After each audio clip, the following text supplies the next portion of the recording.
À la recherche du fruit défendu. Chaque automne, dans les montagnes du nord du Pakistan, des villageois font les vendanges. Une coutume rare dans ce pays musulman où l'alcool est interdit depuis les années 70.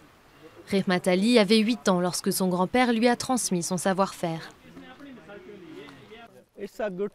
C'est une bonne tradition, il faut savoir profiter de la vie aussi. S'il n'y a que le travail tout le temps et pas de loisirs, ce n'est pas une vie. La vallée de Hunza, qui relie le Pakistan à la Chine, est le seul endroit du pays où l'on peut voir ce genre de message contre la conduite en état d'ivresse. La consommation d'alcool ici précède largement la création du Pakistan. Mais aujourd'hui, certains préfèrent cacher leur amour illicite pour la boisson. Je bois ce vin depuis mon enfance et maintenant j'ai 86 ans.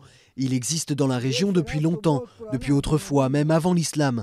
Quand l'islam n'était pas présent ici, à l'époque du bouddhisme, les ancêtres faisaient du vin. Et depuis, ça fait partie de notre culture dans la région. Quand l'islam est arrivé, les gens n'ont pas arrêté de boire. La police locale tolère la fabrication du vin tant que personne n'en fait commerce. Mais les chefs religieux, eux, condamnent cette pratique. L'alcool est clairement interdit par l'islam, y compris dans l'ismaélisme, courant chiite musulman très répandu dans cette partie du pays. Depuis 30 ans, Mohammad Aslam arpente les villages du nord-est pour prêcher la bonne parole.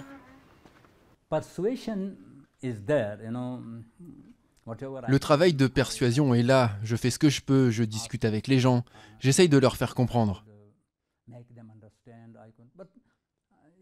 Mais vous voyez, il est très difficile de changer les habitudes des gens, leurs habitudes culturelles. Dans son village, le vieux Majnoun n'a pas l'intention de changer son style de vie. Les chefs religieux n'ont pas à me donner des ordres ou à contrôler ma vie. Dans ma religion, les gens disent qu'il ne faut pas boire. Pas tant parce que c'est un péché ou interdit, mais parce que ce n'est pas bon pour la santé. Mais moi, je tiens bien l'alcool et j'aime ça. Comme ses ancêtres avant lui, Majnoun vit au grand jour son amour du vin. Et malgré les critiques des religieux, il compte bien continuer à chanter ses louanges pour les années à venir.